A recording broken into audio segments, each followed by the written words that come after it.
What's going on, everyone? So Lakers are officially eliminated. Sucks. Heading to Cancun. Hopefully this upcoming offseason we can kind of retool, regroup. A lot of star chasing. Lakers actually have the assets to potentially go get a star. So we'll see how that all plays out. See how they round out the rest of the roster. Who's on this roster? Who's not? I'm expecting a lot of shakeup, if I'm being honest. I think that a lot is going to happen. I think a lot of different things are going to kind of take place. Darvin Ham is rumored to be headed to unemployment with the Lakers. Did a full video of that. Go check that video out after this one. But one of the things that I kind of want to talk about in this video, and just kind of just like a fun discussion video, so let me know your thoughts and opinions down in the comments below. Dwight Howard, right? A lot of people really wanted Dwight Howard. A lot of people are screaming for the Lakers to sign Dwight Howard, bring Dwight in for the Jokic matchup. And ultimately, we run into Denver in the first round.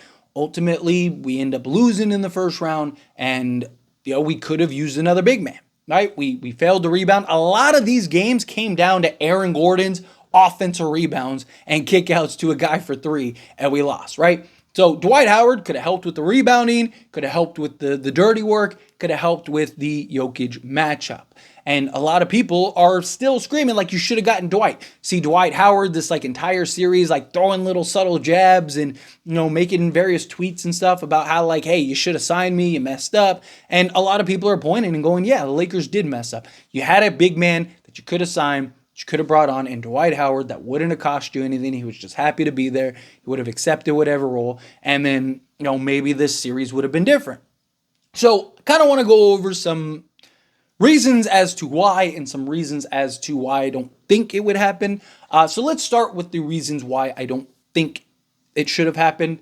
So big thing is the relationship with Dwight Howard and the Lakers, right? It's kind of been this roller coaster ride. I mean, even Dwight Howard has talked in interviews about how like it's kind of been this toxic relationship, right? If I'm not mistaken, and I'm paraphrasing, but he said something along the lines of like, that ex-girlfriend that the relationship just doesn't work, but you just keep going back to, right? It's just like that toxic relationship that both parties know that they should depart from, but they just keep going back to each other, right? And he wanted to go back again. So I do think a lot of it is like, there's been questions about like his commitment and his seriousness and how he can impact younger guys. And you look at the 2020 roster, yeah, we had a couple young guys, but for the most part, it's a lot of veteran-led guys, right? That team was very veteran-oriented. And you had guys like Rajon Rondo and Jared Dudley and Dwight Howard and JaVale McGee and KCP and, all these guys. Even Alex Caruso was, in his like mid-20s, right? Like, so you had it wasn't a young team filled with a bunch of like 24-year-olds as this, 24 to 26-year-olds as this Laker team is. I mean, he was even playing in, what was it, the Philippines or whatever, and they like refused to give him a new contract because they thought he was taking it as a joke. Right? Like, there's a lot of questions about just Dwight's focus and commitment. I mean, even dating back to the Orlando days where he was the best center in the NBA. There were questions about his commitment to winning and whatnot, right? Houston days, all of that. So the question is, like, do you bring him in and he's kind of just, causing ruckus, right? Then there's the Anthony Davis and Dwight Howard just kind of just issues off court, right? Like, you see them fighting on the end of the bench. Right, you see Anthony Davis kind of go after Dwight Howard to kind of refresh some memories here. There was some exchanges, some words back and forth. Right, something like Dwight Howard used some choice words towards Anthony Davis, so then Anthony Davis kept, and that kind of goes into Dwight Howard's just antics, right? Like, he can be a little bit of a locker room issue, right? Like, he has some, he likes to poke jabs and jokes and stuff, and when things aren't going good, right, you don't want to hear it. You don't want to hear the nonsense. You don't want to hear the noise, right? And I get that he was, he looked at it as like I was trying to motivate him, but there's ways that, you call somebody the B word enough times, it's like, all right, dude, I need to show you, right? Like, and he was crying about Kobe calling him, those kind of things. But then he goes around and turns around and says it to the franchise player. That's a quick route to getting ejected off of a team. The other thing is that like Jokic wasn't the biggest issue for the Lakers, right? Like, obviously Jokic is Jokic and he's a problem and he's a hassle, but like the big problems we had were all the other guys. Really, for the most part, like, we weren't losing because Jokic was just unstoppable and we just couldn't keep up. we were losing because Jamal Murray is hitting these like ridiculous shots, and even as poorly as he was playing, still hit the big shots when it mattered. And in the fourth quarter, out there closing games, like there were numerous times Jokic just looked gas and was like completely out of the game most of the time, right? But then you look up and you're like, dude, this guy's like a 31-point triple double. Like, how did that happen, right? Like, he wasn't this like loud player. And then Michael Porter Jr. I mean, you could make an argument Michael Porter Jr. was the second best player for Denver in this series. Michael Porter Jr. was ridiculous. He had all the big shots, and Aaron Gordon. It was all the other guys that killed us. It was all the Aaron Gordon hustle plays. It was all the Michael Porter Jr. shots and like just shot after shot after shot after shot. Even KCP to a little bit of an extent. But to me, like, we were fine. Like, the Jokic matchup wasn't that huge of a deal for us. It was containing and stopping everyone else that was torching us, right? Like, if we kept Michael Porter Jr. modest and we kept Aaron Gordon off the glass, we win that series even if Jokic drops 40 a game, right? Like, so to me, it was like, I don't think it was that big of an issue. Now, I'm not saying we shouldn't have gotten another big man. I do think another big man would have went a long way, but did it have to specifically be Dwight? I don't necessarily think that, right? I would have liked any type of just big man that you could throw in and get out there. I even threw out, like, a Myers Leonard in the past, right? DeMarcus Cousins, right? Hassan Whiteside, right? Somebody that you could just throw in there, a veteran guy that has a bit of an understanding, that could kind of just hold his own. Last little concern is obviously like Dwight's age.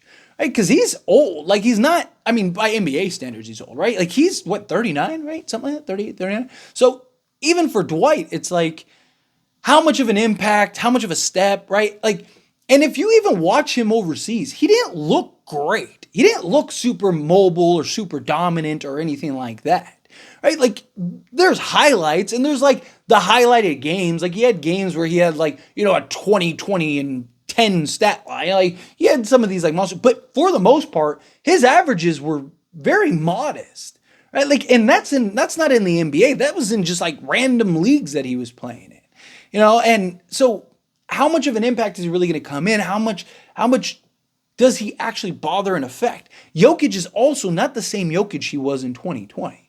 Right? He's better conditioned. He's more skilled. He's more physical. He doesn't like shy away like he did. He doesn't like complain as much. Like, it's a completely different Jokic than what we're accustomed to, right? Or what we saw in 2020. So again, I don't know how much of an impact Dwight Howard plays in.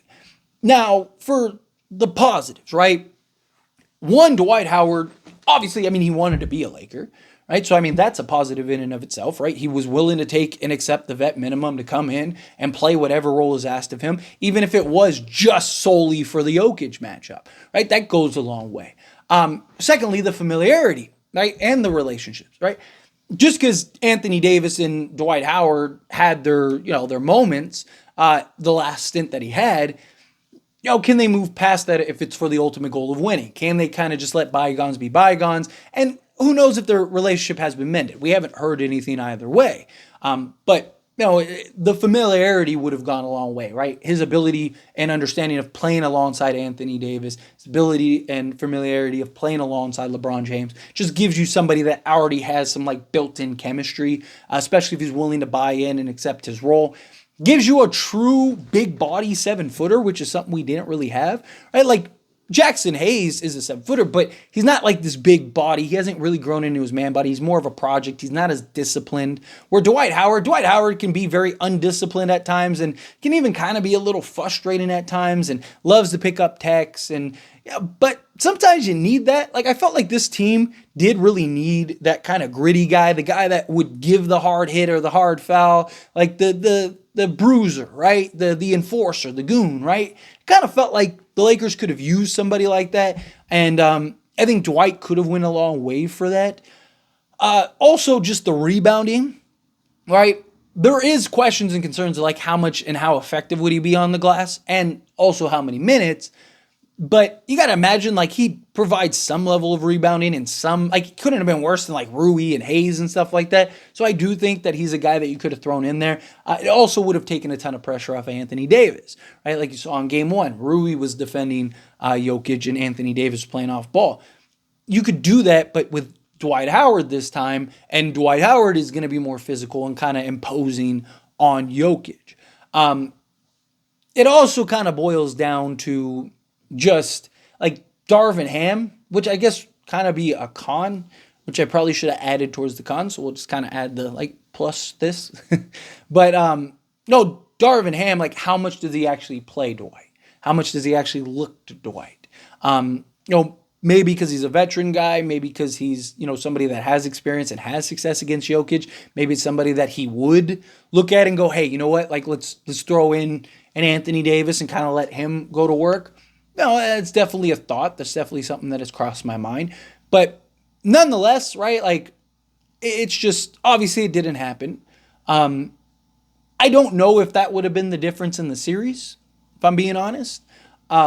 It could have, right? Because this series was so marginal. The series was so tight. The series was just one of those things where it was just like, any little impact could have went a long way. If Dwight gives you 8-8 in a limited role, that could be the difference between you winning or losing this series.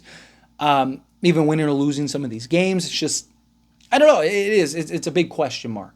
But anyway, again, as always, I pass the question on to you. Let me know your thoughts and opinions down in the comments below. What do you think? How do you feel? Do you think that we dropped the ball by not bringing in Dwight Howard? I know a lot of people did. A lot of people felt like, regardless. Again, like I always maintained, I wouldn't have hated it. I don't think it was the best move, but like if it happened, it happened. I don't necessarily know or think if it would have made a difference.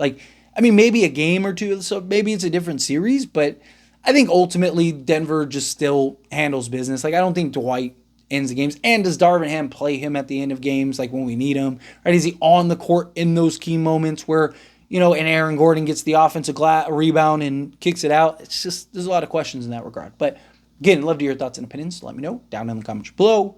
That being said, if you haven't liked this video, hit that like button. Helps me a lot. It's me enjoy these types of videos, and I truly appreciate it. Not subscribe channel, hit that subscribe button. Turn on the bell notifications. Appreciate y'all. See you in the next one. Thank you.